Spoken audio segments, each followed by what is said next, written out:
आप सभी को मेरा सादर नमस्कार।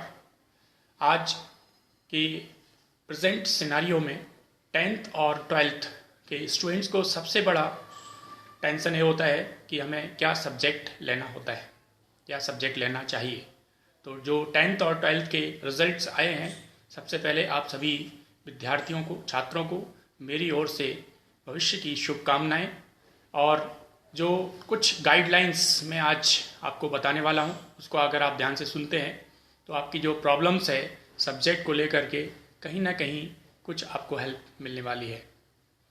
पहला मैं बात करता हूं after 10th, if you passed 10th class, if any streams, तो सबसे पहले हम देखते हैं कि हमें क्या सब्जेक्ट लेना है 11th क्लास के अंदर।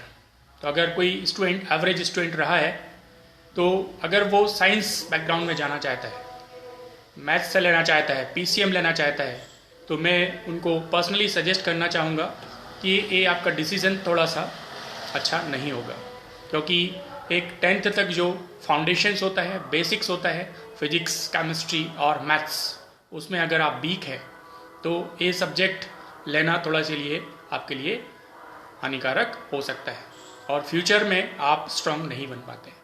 तो जब अगर आपको अच्छी इमारत बनाना है तो एक स्ट्रांग नींव तो रखना भी ज़रूरी है, इससे इमारत ऊंची भी बनती है और मजबूत भी बनती है। वैसे ही 10th क्लास में अगर बेसिक्स क्लियर नहीं है तो साइंस बैकग्राउंड में जाना आपके लिए लाभदायक नहीं होगा। दूसरा सजेशन है कि अगर आप कॉमर्स फील्ड में जाना चाहते हैं, 11th में कॉमर्स लेना चाहते हैं, तो ऐसे सब्जेक्ट्स होते हैं अकाउंटेंसी, इकोनॉमिक्स, बिजनेस स्टडीज़ और इंग्लिश। ये आपको कंपलसरी सब्जेक्ट पढ़ना होंगे। और सबसे खास बात है 11th क्लास में ही ये आपका बेसिक कोर्स होता है, बेसिक स्टार्टिंग होता है, मतलब शुरू से ही आपको ये कॉमर्स पढ़ना पड़ता है। तो आफ्टर 10th आपका फाउंडेशन बहुत अच्छा हो जाएगा और आफ्टर 12th भी बहुत अच्छा स्कोप्स होता है कि आपको बीकॉम करना है और बीकॉम के साथ साथ आप सीए कर सकते हैं, सीएस कर सकते हैं, सीएमए कर सकते हैं, कॉस्ट एंड मैनेजमेंट, अकाउंटेंट, ये सारे ऑप्शंस आपके सामने रहते हैं।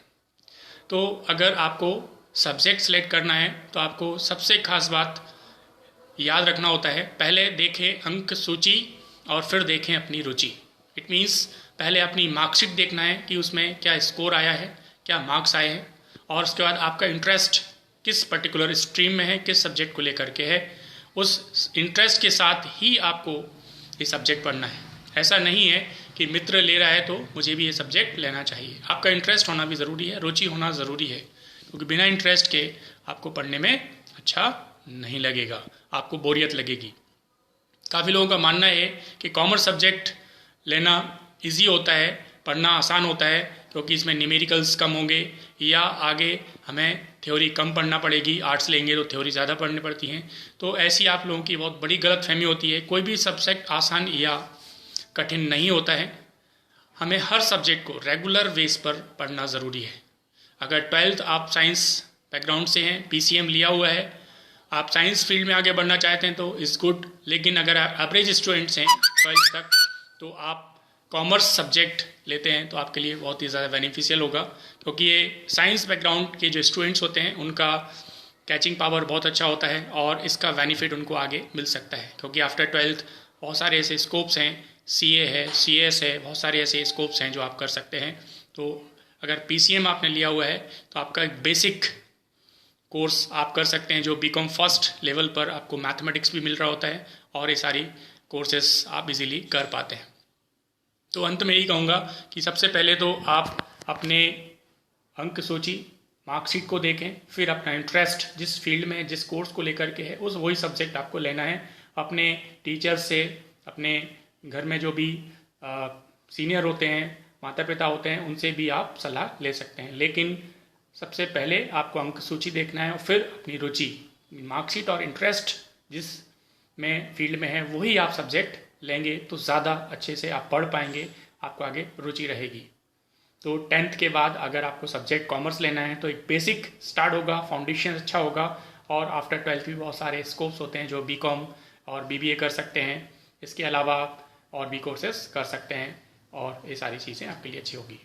तो होप्स ऑफ ये वीडियो आपको पसंद आया होगा और इसका फ़ायदा आपके मित्रों को और भी लोगों को मिले, तो आप ये वीडियो शेयर करें, लाइक करें, और अगर चैनल को पहली बार देख रहे हैं तो चैनल को सब्सक्राइब करें। Have a great time. Thank you very much.